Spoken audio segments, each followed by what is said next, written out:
There are moments in life when time seems to stop, not because something beautiful is happening, but because everything inside you is falling apart. That was exactly what happened on a bright weekday morning in the bustling city of Harrowfield, when a desperate single dad named Marcel Rowan stood outside a corporate glass tower, clutching a thin folder filled with documents that felt like the last hope he had. His heart beat so loudly he could almost hear it echoing in the sunlight, and his palms were trembling not from fear of rejection, but from fear of what would happen to his little girl if he failed again. That morning wind carried the smell of fresh street-side bread and exhaust fumes, but to Marcel it smelled like pressure, pure, crushing pressure that threatened to suffocate him. And upstairs, on the 15th floor, a CEO who was seconds away from losing everything was about to meet a stranger who would change his life in ways he never imagined. If you believe in kindness, redemption, or second chances, make sure to like, comment, share, and subscribe to Heart of a Father right now. Your support truly helps us keep sharing stories that matter. Marcel was a man shaped by struggle in every line of his face. At 37, he looked older, not because of age but because of life. His daughter, 6-year-old Aria, had a rare medical condition that required constant care, and between hospital visits, bills, and inconsistent part-time jobs, he felt like a man running through quicksand. He never complained, he didn't have time to.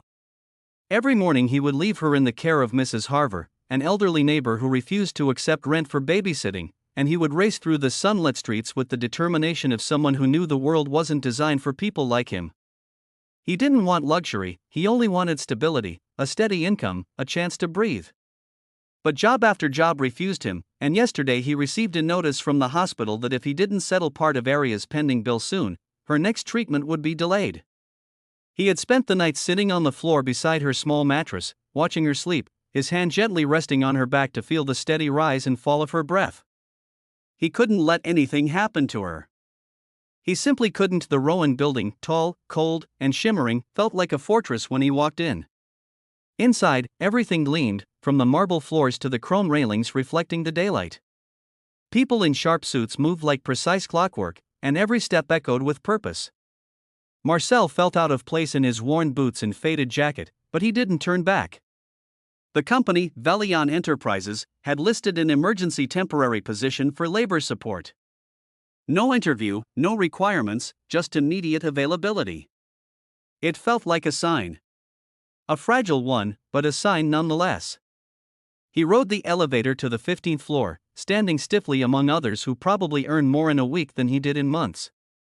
When he stepped out, a young receptionist with calm eyes told him something unexpected. The CEO himself, Aldrich Fenton, was overseeing the emergency labor request. Aldrich Fenton was the kind of man who carried stress in the tightness of his jaw and the permanent crease between his eyebrows.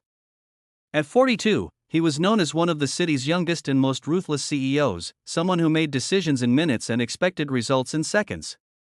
The company's manufacturing division had been hit with a sudden regulatory safety complaint, and in order to complete the inspection requirements by the afternoon deadline, he needed immediate manpower. Something had gone catastrophically wrong with the inventory and labeling system, and they were hours away from facing legal penalties severe enough to halt production for months. His board was already whispering rumors about incompetence. His investors wanted blood.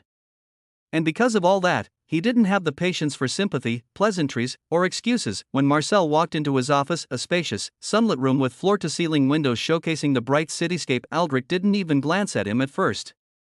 He stood behind his desk, pacing with a tablet in one hand and a trembling hand pressed against his forehead.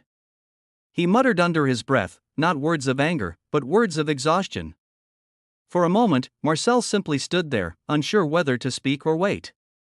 Then Aldrich turned, eyes sharp but filled with visible desperation, and said the words that would mark the beginning of everything: "Please, just make it fast."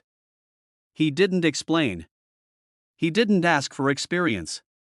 He simply needed help, immediate, efficient, no-nonsense help. Marcel nodded, and that was that. The warehouse division was a long, sunlit space full of dust particles dancing in the air. Cardboard boxes were piled incorrectly, labels mismatched, and stacks of documents were scattered across metal tables. It looked like chaos in physical form. Aldrich showed Marcel the problem. 3 shipments had been mixed together during a system reset, and every box had to be opened, checked, labeled, logged, and reorganized into the correct zones accurately and quickly, before the inspectors arrived. Several workers had called in sick, others refused overtime, and the supervisors were overwhelmed. The CEO himself had rolled up his sleeves earlier, and his pristine white shirt was smeared at the elbow with dust from a box he had attempted to lift. It was clear he wasn't used to physical labor, but he had tried anyway. That spoke volumes to Marcel. Without wasting a second, Marcel removed his jacket. It wasn't an impressive moment, just a tired man getting ready to work. But for Aldrich, who had been surrounded by employees who complained, avoided tasks, or left him in crisis, the gesture struck him unexpectedly. Marcel's jacket was old and frayed, and as he set it aside, Aldrich noticed the wear along the collar and sleeves, the signs of someone who worked until clothes gave out, not until he got tired. He saw the determination in Marcel's eyes, quiet, humble, unwavering. It was the determination of a father, though Aldrich didn't yet know that Marcel worked like a man who had something to prove, not to the CEO, but to life itself. His movements were quick, focused, efficient. He checked item codes, sorted, stacked, and relabeled with precision. Sweat gathered on his forehead under the bright ceiling lights, but he didn't slow down. Hours passed. Aldrich observed him, sometimes helping, sometimes stepping aside to answer calls, sometimes simply trying to figure out how a single man could bring order to a mess that had stumped an entire team. At one point, while Marcel lifted a heavy box, Aldrich noticed the strain in his hands, small scars, roughened skin, veins that stood out from years of manual work. This wasn't someone unused to hardship. This was someone shaped by it. Noon, sunlight poured through the high warehouse windows in long, bright beams. Most workers took a break, but Marcel didn't.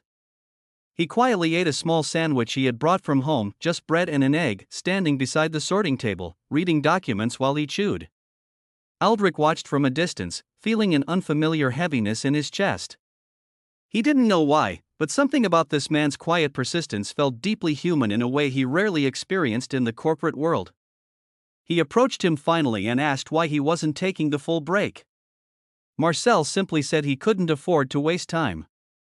That was the moment Aldrich realized there was more to this man's urgency than just wanting a job. When the inspectors arrived in the late afternoon, the warehouse looked like a different world. Boxes were neatly aligned, labels flawless, documentation organized in binders with color-coded tabs.